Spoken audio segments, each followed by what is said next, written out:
Hi everyone, welcome back to Beyond the Dating Apps with me, CJ. Thank you for everyone that listened and watched last week's episode. You know, YouTube was such a big deal for me, and actually, I was welcomed with lovely comments and feedback. I will add that I was trolled for the first time and called haggard and old. So thank you for those comments. They were really an opener. And the reason why I procrastinated on jumping on YouTube so soon. Okay, let's get back into today's episode. And with everything going on, with the negativity around relationships and dating and so much negativity, I was like, let's celebrate that. Let's talk about it in the good light. Let's talk about the good things and maybe the stuff I wouldn't have necessarily spoke about on the radio show. Because we don't have to be PG anymore, which is really fun. So tonight's episode is love, loyalty, and libido. Why healthy relationships make us better humans. And there's many things for this for me. There was the YouTube side, the algorithm side. There was from what I see, the positive content of any subject, but more so relationships and dating doesn't seem to exist or doesn't seem to be pushed as much as the negative clickbait content. So today for me was about celebration of love and loyalty and the support that comes from being in a long-term relationship. And why I geek out on this subject so much, because there's so many benefits to it. And I don't feel like these benefits are spoke about enough. So tonight, with me, we're going to go through that. I've got a list of things. We're going to talk about around 4 subjects and my 4, and I'm going to throw you some stats because I know people like stats. I'm going to do an Am I the A-hole early dating edition. They're brutal. And I think that's everything for today. I want to sell you on love and relationships and throw positivity at this subject. So join me now. Please subscribe, like, comment, get involved, especially with Am I the A-hole. I really love it when I hear people's comments because I don't want to be the only voice. I can be wrong. Everyone can be wrong. But also it's about opening the conversation. And I'm still trying to figure out or learn or come over from radio to now YouTube podcast. And I'm really enjoying that process. So any help, any tips, please pass them to me. You can see I'm in a different location today. I'm in the kitchen. I really love the black vibe, as you can see. So let's get into it. We are leaving behind, as I said, the PG version and diving into something real. Why being in a committed, sexy, healthy relationship is not just desirable, it's human nature. Love isn't soft, it's powerful. And I'm here to tell you why it matters more than ever. Okay, let's jump into this. I'm doing a Chris Williamson, I love him, Chris Williamson style where we have the laptop in front because I didn't really like the style of on the side. So we're gonna try it at the front. Let me know. And as you can see, I've got my dorky little microphone on, so this will get better in time. I can't wait to have this grow and I have a studio and go back to like that silence and soundproofness and microphones. But for now, we're going to do this every week. You can tune into me every week. So I wanted to really hit home why I believe being in a healthy relationship is fantastic, and maybe approach some subjects like healthy love being boring in this. And I thought I'd go through a core idea that I found from scrolling on the internet. I'll give you my angle. We'll look at examples. And then I'm also going to throw you some quotes and stats because they really help with painting the picture of how brilliant it can be. Okay, so my number one core idea of why being in a relationship isn't settling, it's elevating, is a loving, secure relationship creates a strong foundation for us to take risks, grow, and show up in life stronger. It's not about completing you, it's about supporting your evolution. Now, for me, it was more about like love isn't, it's not supposed to like lose yourself in love. You're not meant to change who you are. You're meant to find like a safer, more confident, happier version of you with this person beside you.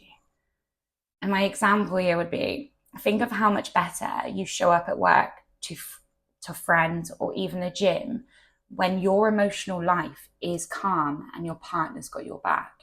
And you see this in the power couples in the world. We have Conor McGregor and his wife who was with him from the very get-go, and he openly says that he wouldn't be where he is without her. We have Alex and Neela Hormozi, who are the ultimate entrepreneurial couple. And again, he openly admits he would not be where he is without that woman beside him and supporting him. And I think it was really important to like highlight that we can show up stronger and more confident in this world with the right partner beside us. And I also feel like that happens with platonic relationships too. I've been very blessed that I have two humans that, with their platonic relationship with me, have enabled me to show up and be this person, because it wouldn't, without them, it wouldn't have happened. So both romantic and relationship love can really boost you to showing up more and being more confident in who you are, because you feel supported no matter what. And the expert quote that I had to, because Esther Perel, for anyone, please look her up. She's so direct with her talking on relationships and sex and everything else that I had to throw her in this episode quite a few times. So the quote today from Esther Perel, to sum up this: the quality of your relationship determines the quality of your life. And you know I stand by this. It's your most biggest decision. And studies show that people in secure relationships tend to earn more, have better mental health, and are more resilient to stress. I win. The next part, and I really like this part. Sex gets better when trust gets deeper. So the core idea here, the best sex doesn't come from newness. It comes from knowing each other deeply and feeling safe enough to be vulnerable and adventurous. The reason hookup culture leaves people feeling so empty, literally, great sex lives come from emotional security, not randomness. And that's coming into like tantra and coming into connecting with that one human in that energy. And it's beautiful. It's a beautiful moment. But again, when that uncertainty or the hookup culture, we hear it, we see it, it's not doing us any good having these random, spontaneous, is it going somewhere, is it not, sexual encounters with people. We see how damaging it's become. I like to give you an example. You're not worrying about whether they call you back. You're in the moment, and that's what unlocks real desire. So it's more about when you're with them, being in that moment and not worrying about them or situations or anything. I think that connectivity that happens during real sexual moments and sexual times really bonds you. And the quote here, because when I say sex, I don't just mean orgasms. I mean pleasure. Pleasure is the measure, not the performance, not the amount of orgasms, and not how long it lasts. And that was from Emily Nagoski. She is a sex educator and author of the book Come As You Are. I'll read that again. Pleasure is the measure, not performance, not the number of orgasms, not how long it lasts. I looked into this because I was like, okay, so having sex with one person and building that connection and desire and connectivity and trust, it's got to lead somewhere. It's got to lead to good. And I found it. And it said here, and it's a report from Relate UK and Public Health England. It was in 2024 report. And it reports couples who reported emotional connection and good communication also reported a 47% increase in sexual satisfaction. Do we not all want that 47% more sexual satisfaction? Let's move on. Loyalty isn't boring, it's brave. The core idea here, being loyal in a world that rewards chasing options in act of strength. Commitment isn't a cage. It's a conscious choice that creates emotional freedom. And I'm a big one on commitment, loyalty, however you want to call it. I have always screamed that us committing to one person in dating and just dating that one person, I do believe helps us get the answer quicker if this is someone you want to dedicate time to instead of having comparison. So the angle I'd like to take here is true loyalty isn't just cheating. It's showing up, staying curious about your partner, and choosing them again and again and again. And the example, you don't want someone who's like not just cheating. You want someone who's actively investing in your relationship. And the quote I have, it's, today we turn to one person to give us what an entire village once did. Belonging, identity, community, transcendence, and mystery. That was Esther Perel. So today we turn to one person to give us what an entire village did. And I think it's understanding that there was a time where we didn't tell our partners absolutely everything. We told our friends, and sometimes we do expect our partners, either sex, to be everything as well as be everything for themselves. And I guess, yeah, it's more about that showing up consistently, choosing them again and again. I think I've gone off on a tangent here because I'm having two different subjects, but there is this angle right here is about the loyalty and not just not sleeping with someone else. As we said, not just cheating. We want someone who's actively invested in the relationship.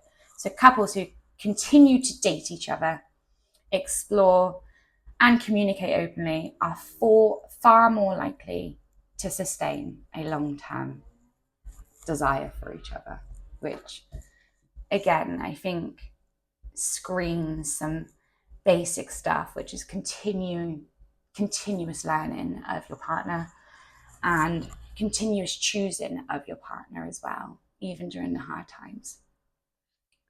Okay, last one. Relationships are a mirror, not a rescue boat. Love that. Being in a healthy relationship shows you who you are. It reveals wounds, but it also helps heal them with the right partner. And I really liked this because I do think, and I speak to people every day that do think getting into a relationship means all the BS stops and they're complete and they're happy. And actually, it's the opposite. You're wanting a healthy relationship they are going to trigger the shit out of you. And because you choose, going back to the previous point, to stay, you end up working on those triggers, which actually are nothing to do with them and completely to do with yourself and your history and whatever else has gone on. So the right relationship challenges you to be better, but in a way that feels like support, not shame. Love that. And an example, have you ever had someone call you out with love? It stings, but you listen. That's the beauty of a real partnership. And I love that because I always say to my friends and my people, hurt me with the truth. Don't comfort me with a lie. And the right relationships really do show you their love through their honesty. And I don't mean by being a dick. We're not saying being a dick, but helping someone understand their behavior or their action in a way with love, with resolve in wanting to solve it. The quote here from Dr. Alexandra Solomon: love is not a state of perfect caring. It is an active noun like struggle. It's a daily decision. I think the core message through all of these points of why being in a relationship is amazing and healthy and awesome is that choice. Every day you are choosing someone. So whether it's the idea of having solid foundations, or whether it's the idea that sex gets better, or whether it's the idea that loyalty isn't boring, it's actually super brave and super vulnerable. And then that relationships are a mirror and you are able to see who you are with this person that you trust and wholeheartedly adore. So that was the end of my little lecture of why being in a healthy relationship is good for you. And I thought, I love that people want some evidence and stats, so let's give it to you. 82% of people in healthy long-term relationships report better mental health and a greater emotional resilience compared to just 46% of single people. And that was from the UK Mental Health Foundation 2024 Relationship Wellbeing Study. And the bonus, because, couples in stable, emotional, connected relationships report higher sexual satisfaction than those in casual or inconsistent ones, especially women. And that was from Relate UK, Public Health England. And that was the end of 2023. We can see that having the right human beside us really pays off, not just with the fun stuff of sex and play, but also with showing up daily and being the best self that you can be with the right person by your side. I'm going to move on to what seems to be the most favourite part of the show. Okay, am I the a-hole? And I aimed this at early dating. I asked Reddit users, give me some information. We need some details, but I'm not on the radio anymore, so hit me. Let's go. Am I the a-hole? I keep looking to check that the mic is on because can you imagine I've recorded all of this and it's not, it's on. Okay, let's jump back in. Am I the a-hole for wanting sex on the third date and losing interest when she said no? He was lovely. We vibed, had great conversation, kissed a bit, but when I didn't want to go home with him after date 3, he called off instantly. Was I leading him on? Or is it just his ego bruised? Okay, you're not the a-hole, no. And I would not say you are leading them on. I'm not in that situation, so I don't want to comment, but I would say you are not the a-hole here. I mean, is expecting sex by a certain point ever fair? And is there a difference between attraction and entitlement here? I'm reading it oh my gosh, there's so many things here. There's so many things. I guess this is an open conversation we need to have. I know that there are point of views that there is an expectation if they have bought you a meal, etc., that these conversations do happen. But also, it can we not just be honest about the fact we want sex or we want connection? That baffled. No, you're not the a-hole. All right, hang on. Okay, yeah, you're not the a-hole for not having sex with him and you wasn't leading them on. Okay. Let me see. Am I the a-hole for checking out of our sex life because he gained... Wait there. I can't believe I have to do this. Go, go, go. Go, go, go. Go, go, go. On my radio show. That was Cassie. I'm going to have to because I'm not cutting this. Okay, start again. Am I the a-hole for checking out of our sex life because he gained weight and I'm no longer attracted to him? Context. We've been together 9 months. It's great emotionally, but he's let himself go a bit. I feel guilty, but my attraction has dipped. Am I superficial or just honest?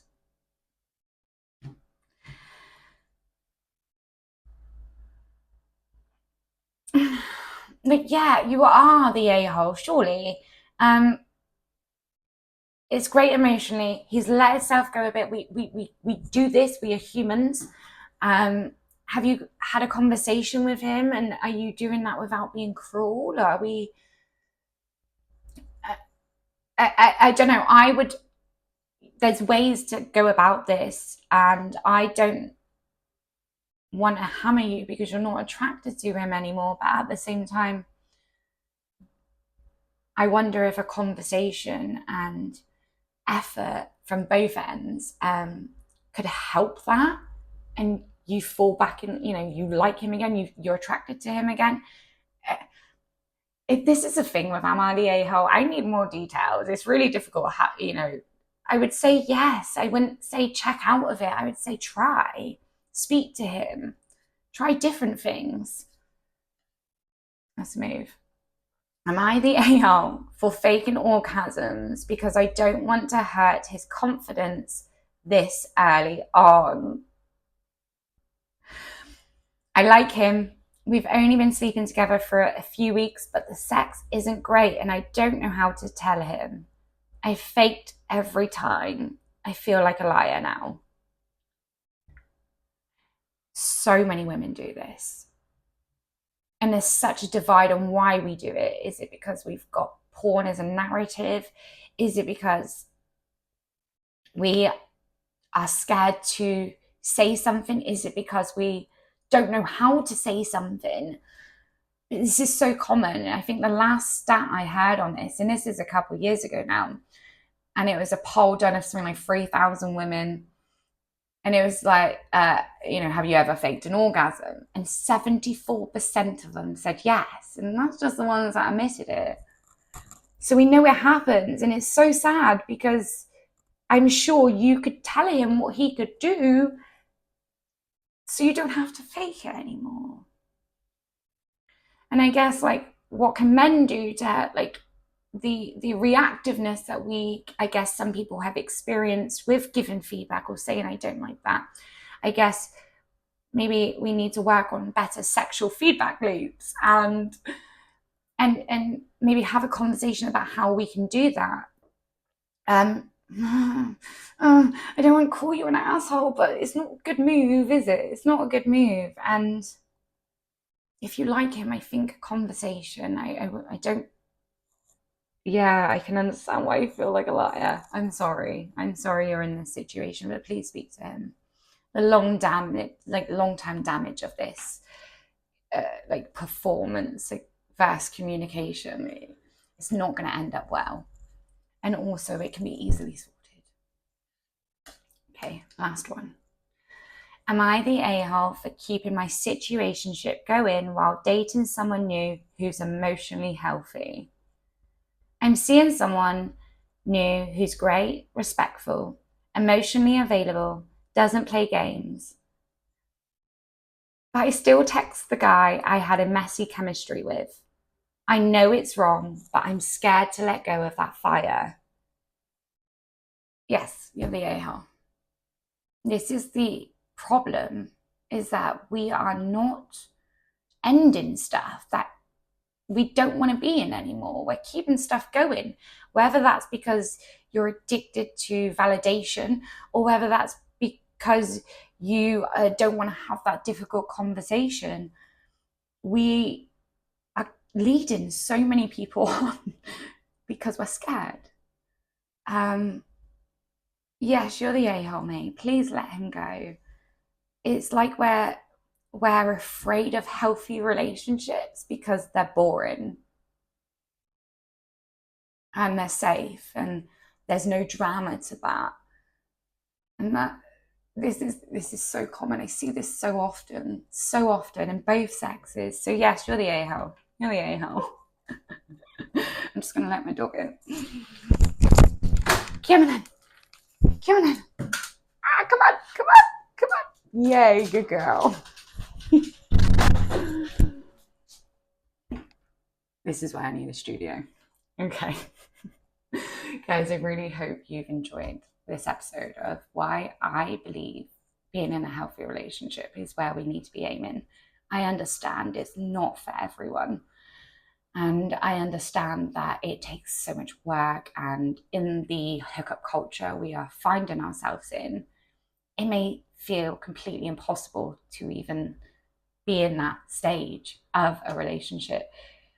I just wanted to get in there and get in the algorithm that dating and relationships can be good and can be fun. And it is about a mindset change on it rather than just seeing the doom and gloom.